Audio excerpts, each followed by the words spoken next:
ये एक सत्य घटना है जो कि सन 2010 के आसपास की है। एक परिवार में एक बेटी विवाह के योग्य हुई। परिवार वालों को बेटी के विवाह के बहुत प्रस्ताव मिल रहे थे, जिन्हें परिवार वाले कुछ वजहों से नामंजूर कर देते थे और कभी कभी लोग स्वीकार नहीं करते थे।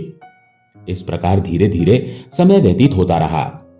एक दिन उदास होते हुए पिताजी ने अपनी बेटी से कहा, बेटी कहीं तो हाँ कर लो, इतने सारे प्रस्तावों में से तुम्हें कोई पसंद नहीं आ रहा है। अब बेटी तो भगवान भोलेनाथ की भक्त थी। वो उन्हें बहुत मानती थी और उन्हीं से पूछती थी और उन पर बहुत विश्वास करती थी।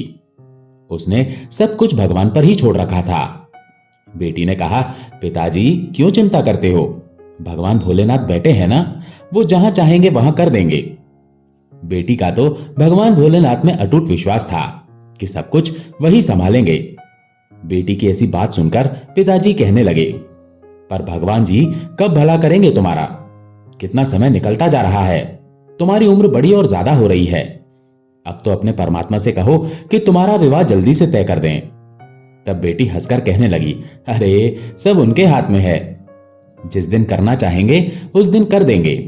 पिताजी आप चिंता नहीं किया करो। रात्रि में अपनी बेटी की ये बात सुनकर वो सोने चला गया। दूसरे दिन वो जब अपनी दुकान पर गए तो एक बिचौलिया जो विवाह के संबंध कराता था वो उनके पास आकर कहने लगा, अरे श्रीमान जी उदास क्यों होते हो, मैं तुम्हारी बेटी के लिए एक अच्छा प्रस्ताव लेकर आया हूं।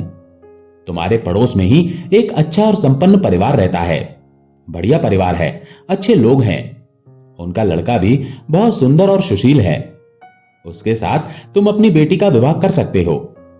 उनकी बात सुनकर लड़की के पिताजी प्रसन्न हो गए। श्रीमान जी ने उस लड़के की जन्म कुंडली अपने हाथ में ली और रात्रि के समय घर आ गए। घर आकर अपनी धर्म पत्नी से कहा, आज मुझे अपनी बेटी के लिए एक अच्छा प्रस्ताव आया है और मुझे तो यह स्वीकार है, एक बार तुम भी देख लो। धर्म पत्नी ने लड़के वालों का नाम सुना तो उसे बिना कुछ सोचे ही हां कर दी। प्रातःकाल हुआ, पिता ने अपनी बेटी से कहा, तुम्हारे लिए एक बड़ा योग्य रिश्ता आया है, हमारा तो विचार है शादी का और हमने तो हां भी कर दी, अब तुम्हें भी हां करनी है। बेटी कहने लगी, सब भोलेनाथ के ऊपर है, जैसा उन्हें मेरे लिए अच्छा लगेगा वो वैसा ही करेंगे। अब पिताजी सोचने लगे कि बेटी ने तो हां कर ही दी है। बेटी ने पुनः कहा, सब भोलेनाथ के हाथ में है, जैसा उन्हें मेरे लिए अच्छा लगेगा वो वैसा ही करेंगे। अब बेटी की ये बात सुनकर श्रीमान जी दुकान आ गए। दुकान पर आकर उन्होंने उस व्यक्ति को फोन किया जिन्होंने कल उन्हें यह प्रस्ताव दिया था और उसे कहने लगे, हमारे सभी घर वाले सहमत हैं, आप तो इस रिश्ते के लिए हां कर दीजिए, हम कल जाकर उनसे मिलकर आएंगे। अब जो बीच वाला व्यक्ति था वो भी प्रसन्न होकर कहने लगा, सामने वालों ने भी प्रस्ताव स्वीकार कर लिया है, आप कल शाम के समय अपनी बेटी को मिलाकर आइएगा। इस प्रकार एक दूसरे से मिलने के लिए कल शाम का समय निश्चित हो गया। अब श्रीमान जी रात्रि को अपने घर आए और घर आकर अपनी बेटी से कहा, कल शाम के समय हमें लड़के को देखने चलना है। अब बेटी का मन थोड़ा उदास था। पिता ने पूछा, बेटी क्या हुआ? बेटी कहने लगी, नहीं पिताजी आप बहुत जल्दी कर रहे हैं, मुझे लगता है भोलेनाथ ऐसा कह रहे हैं कि किसी भी कार्य को करने से पहले जानकारी अवश्य लेनी चाहिए। तब पिताजी कहने लगे, बेटी चिंता की बात नहीं है, परिवार अच्छा है, कुछ भी जांच करने की आवश्यकता नहीं है। बेटी ने पुनः कहा, 2-3 दिन रुक जाते हैं, एक बार उनके बारे में, उनके व्यवहार बर्ताव के बारे में पता कर लेते हैं, फिर आगे बढ़ेंगे। बेटी की बात सुनकर पिताजी को थोड़ा गुस्सा आ गया। गुस्से में वे कहने लगे, हर बार तुम्हारी यही बात होती है, कभी तो तुम खुद मना कर देती हो और कभी कुछ ऐसा नाटक कर देती हो कि जो रिश्ते की बात खत्म हो जाती है। बेटी उदास होकर अपने कमरे में चली गई। प्रातःकाल हुआ, श्रीमान जी रोज की तरह अपनी दुकान पहुंचे। दुकान पर शिव जी की पूजा कर रहे थे। तभी एक नौजवान सुंदर सा लड़का उनकी दुकान पर आ गया और कहने लगा, श्रीमान जी ठीक हो? इन्होंने कहा, हाँ ठीक हूं।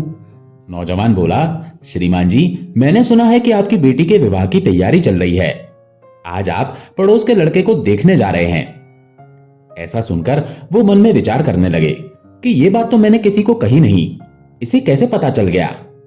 तब श्रीमान जी ने पूछा, तुम कौन हो और तुम्हें यह बात किसने बताई? तब वो नौजवान हंसते हुए कहने लगा, मेरा नाम महेश है, मैं आपके पुत्र का दोस्त हूं। कल उसने ही मुझे सारी बात फोन पर बताई थी। तब उसकी ये बात सुनकर उन्हें थोड़ी राहत मिली। उन्होंने पूछा कि तुम जानते हो उन्हें जिनसे हम मिलने जा रहे हैं? तो वो कहने लगा, श्रीमान जी, सच्ची बात तो ये है कि वो परिवार दिखने में तो थोड़ा अच्छा है, पर उनके ऊपर कुछ आपराधिक मुकदमे चल रहे हैं। देखने की बात तो अलग है, पर जो सच्चाई है वो बिल्कुल अलग है। उनके परिवार के ऊपर थोड़ा कर्जा भी चढ़ा हुआ है और लड़का जितना सुशील दिखता है उतना है नहीं। अब महेश की ऐसी बातें सुनकर उनका मन भयभीत होने लगा। तब उन्होंने बोला, तुम क्या कहना चाहते हो? तब महेश कहने लगा, मेरा तो यही विचार है कि आप इस रिश्ते को समाप्त कर दो। तो फिर उन्होंने कहा, फिर दूसरा रिश्ता कहां से आएगा? तब वो हंसते हुए कहने लगा, आपकी बेटी तो भगवान शंकर की भक्त है ना, वही उसका रिश्ता कर देंगे, आप क्यों चिंता करते हो? इस प्रकार वो हंसते हुए बातें करके उनकी दुकान से बाहर चला गया। थोड़ी देर बाद जब उनका पुत्र दुकान पर आया तो पुत्र ने अपने पिताजी को दुखी देखकर पूछा, पिताजी क्या हुआ? तो उन्होंने उसे सारी बात बताई। तुम्हारा दोस्त आया था, वो मुझसे कह रहा था कि जिस लड़के को तुम देखने जा रहे हो वो अच्छा नहीं है। तब बेटा पूछने लगा, मेरा कौन सा दोस्त आया था, और मैंने तो किसी दोस्त को यह बात बताई नहीं। तो पिताजी हैरान होकर कहने लगे, वो अपना नाम महेश बता रहा था और उसने मुझसे इतने अच्छे ढंग से बात की कि मैंने सामने वाले परिवार को फोन करके कह दिया कि अभी हम रिश्ते के लिए तैयार नहीं हैं। थोड़े दिनों बाद जब हमें बात अच्छी लगेगी तब हम तुम्हें बता देंगे। बेटा फिर से पूछने लगा, पिताजी कौन आया था? तब उसकी बातें सुनकर पिताजी को थोड़ा संदेह हुआ। वो रात्रि के समय अपने घर आए और अपनी बेटी से कहा, बेटी, आज कोई लड़का मेरे पास आया था। उसने मुझे कहा कि जिन परिवार वालों से तुम अपनी बेटी का रिश्ता जोड़ना चाह रहे हो उनके विषय में जानकारी अवश्य निकाल लो। उनके ऊपर थोड़े आपराधिक केस भी हैं। मैं जिन परिवार वालों से तुम्हारा रिश्ता जोड़ना चाह रहा था, आज महेश की बात मानकर मैंने उनकी जानकारी निकाली। जब मैंने आसपास के पड़ोस वालों से जानकारी प्राप्त की तो सुनकर मैं हैरान हो गया। हकीकत में उनके ऊपर तो कई आपराधिक केस थे, पैसों का कर्जा भी उन पर चढ़ा हुआ था। उन्हें बड़ी हैरानी हो रही थी। वो सोच रहे थे कि पता नहीं वो कौन नौजवान था जो हमें उस परिवार के विषय में सचेत करके चला गया। तब बेटी हंसते हुए कहने लगी, पिताजी, आप उसे पहचान नहीं पाए, वो और कोई नहीं, मेरे भोलेनाथ ही थे। भगवान सर्वोच्च हैं, जिनका सभी में सबसे ऊंचा स्थान है। महेश का अर्थ होता है भगवान शिव। शिवजी ही नौजवान का रूप बनाकर मेरा भला करने आए थे। अपनी बेटी की यह बात सुनकर पिताजी को बड़ी हैरानी हुई। आज भी जब उनको ये बात याद आती है तो उनकी आंखें आंसुओं से भर जाती हैं। तो किस प्रकार भगवान अपने भक्तों की लाज रखते हैं, किस प्रकार भगवान ने उस बेटी का कल्याण किया। हर हर महादेव। एक शहर था जहां एक बहुत बड़ा मंदिर था। मंदिर में भक्तों का तांता हमेशा लगा रहता था। मंदिर के आने जाने वाले रास्ते में धार्मिक सामग्री बिक्री हेतु छोटी छोटी दुकानें लगी हुई थी और उन्हीं दुकानों में एक दुकान सूर्य प्रकाश की थी। वो शिव का अटूट भक्त था। वो कई घंटों शिव की पूजा में लगा रहता था। दुकान में वो और उसका छोटा बेटा बैठता था जो कि केवल 8 वर्ष का था। हालांकि उसका बेटा दुकान के काम के साथ साथ अपनी पढ़ाई में भी बराबर ध्यान देता था, जिस वजह से वो अपनी सभी कक्षाओं में अच्छे अंकों से उत्तीर्ण होता आया था। सूर्य प्रकाश अपने बेटे से बहुत प्यार करता था। सूर्य प्रकाश की पत्नी बेटे को जन्म देते ही दुनिया छोड़ चुकी थी। बचपन से अपने बेटे को सूर्य प्रकाश ने मां और बाप दोनों का प्यार दिया था। वो अपने पिता का आज्ञाकारी बेटा था। वो घर के काम के साथ साथ दुकान का भी काम संभाल लेता था। उनकी जिंदगी बहुत मजे से चल रही थी। लेकिन एक दिन नगर निगम का ऐलान हुआ कि मंदिर परिसर से सभी दुकानें हटाई जाएंगी। इसका सीधा मतलब था कि जिसकी स्वयं की जमीन होगी वही वहां धंधा कर सकता है। सूर्य प्रकाश अपने घर में पूजा कर रहा था। जैसे ही उसे ये बात पता चली उसके पैरों तले जमीन खिसक गई, क्योंकि मंदिर परिसर की वो दुकान उसकी रोजी रोटी थी और उस दुकान के अलावा उसके पास आमदनी का कोई और जरिया नहीं था। वो तुरंत भगवान शिव के सामने बेसुध होकर लेट जाता है। सूर्य प्रकाश की आंखों में आंसू आ जाते हैं और वो भगवान शिव से कहता है, क्यों दे रहे हो मुझे इतनी तकलीफ प्रभु? क्या मैंने कोई पाप किए थे? कुछ देर बाद सूर्य प्रकाश भगवान शिव के सामने हाथ जोड़कर खड़ा होता है और अपनी दुकान की तरफ भागता है। सभी दुकानदारों को दुकान से सामान खाली करने के लिए एक दिन का समय दिया जाता है, जिसके लिए लाउड स्पीकर से लगातार सारे मंदिर परिसर में सरकारी ऐलान होता रहता है। सरकार के इस फैसले का सभी विरोध कर रहे होते हैं, लेकिन मंदिर में भक्तों की संख्या बढ़ने की वजह से रोड का चौड़ीकरण करना अनिवार्य था। हालांकि प्रशासन ने मंदिर से थोड़ा दूर एक सरकारी जमीन में दुकानें बनाने की इजाजत दे दी थी, लेकिन उन जमीनों को लीज पर दिया जाना था और लीज की रकम लगभग जमीन की कीमत के बराबर ही पहुंच रही थी, जो कि सूर्य प्रकाश की पहुंच से बाहर थी। सूर्य प्रकाश दुकान के अलावा कुछ और काम नहीं कर सकता था, इसीलिए वो लीज पर जमीन लेने के लिए आवेदन भर देता है और 2 ही दिनों के अंदर उसे 25% राशि जमा करने का नोटिस मिलता है। उसने कई सालों से दुकान से पैसे जमा कर जोड़े थे, इसलिए उसके पास लगभग आधी राशि तो उपलब्ध थी। इसलिए वो 2 दिन के अंदर 25% जमा करवा देता है और बाकी का बचा हुआ 15 दिनों के अंदर जमा करवाने का समय दिया जाता है। सूर्य प्रकाश अपने बेटे से कहता है, बेटा, हमें ये जमीन कुछ भी करके लेनी होगी। हमारे पास आधे ही पैसे हो पा रहे हैं, बाकी के पैसों के लिए हम बैंक से लोन ले सकते हैं। कार्तिक उम्र में छोटा जरूर था, लेकिन वो बहुत समझदार था। वो अपनी पिता की बात से सहमत हो जाता है। सूर्य प्रकाश अपने बेटे को लेकर बैंक पहुंच जाता है और प्रबंधक के पास जाकर लोन के लिए आवेदन देता है। बैंक प्रबंधक उससे कहते हैं कि हम आपको बैंक लोन तभी दे सकते हैं जब कोई ऐसा व्यक्ति आपकी गारंटी दे जिसका खाता हमारे बैंक में हो। सूर्य प्रकाश बैंक से संबंधित किसी व्यक्ति को नहीं जानता था। वो पहली बार आया था। सूर्य प्रकाश हताश हो जाता है और वो बैंक के बाहर सर पर हाथ रखकर बैठ जाता है। तभी उसके पास एक व्यक्ति तिलक लगाए पहुंचता है। वो कार्तिक को एक चॉकलेट देता है और सूर्य प्रकाश से पूछता है, क्या बात है, आप परेशान क्यों लग रहे हैं? सूर्य प्रकाश अपनी समस्या उसके सामने रख देता है। तभी वो व्यक्ति कहता है, बस इतनी सी बात है, चलिए मैं आपकी गारंटी देता हूं, मेरा भी इसी बैंक में खाता है। ये बात सुनते ही सूर्य प्रकाश के चेहरे पर चमक आ जाती है। वो जल्दी से अपने कागज लेकर बैंक के अंदर दोबारा चला जाता है। सूर्य प्रकाश अंदर पहुंचकर बैंक प्रबंधक के सामने गारंटी के तौर पर इस व्यक्ति को प्रस्तुत कर देता है और सारी प्रक्रिया होते ही सूर्य प्रकाश को बैंक से लोन मिल जाता है। लोन मिलते ही वो भोले बाबा को प्रणाम करता है और जमीन का पंजीकरण करवाने के लिए राशि नगर निगम में जमा कराने पहुंच जाता है। राशि जमा होते ही सूर्य प्रकाश को जमीन दे दी जाती है। 2 दिनों के अंदर सूर्य प्रकाश लकड़ी की दुकान बनवा लेता है। सूर्य प्रकाश दुकान के अंदर सबसे पहले शिव जी की मूर्ति स्थापना करता है और इसके बाद अपने धंधे की शुरुआत कर देता है। अब उसे लोन चुकाने की चिंता खाए जा रही थी। सूर्य प्रकाश की दुकान सबसे आखिरी में थी, इसलिए उसकी दुकान में कम ग्राहक पहुंचा करते थे। वो इतना भी पैसा नहीं कमा पा रहा था कि उसके प्रतिदिन के खर्चे पूरे हो सकें। सूर्य प्रकाश परेशान रहने लगा। एक दिन उसकी दुकान में वही व्यक्ति फिर से आते हैं जिन्होंने बैंक में उसे लोन की गारंटी दी थी। उन्हें देखते ही सूर्य प्रकाश अपनी दुकान में बैठने को कहता है और जल्दी से उनके लिए चाय नाश्ते का इंतजाम करता है।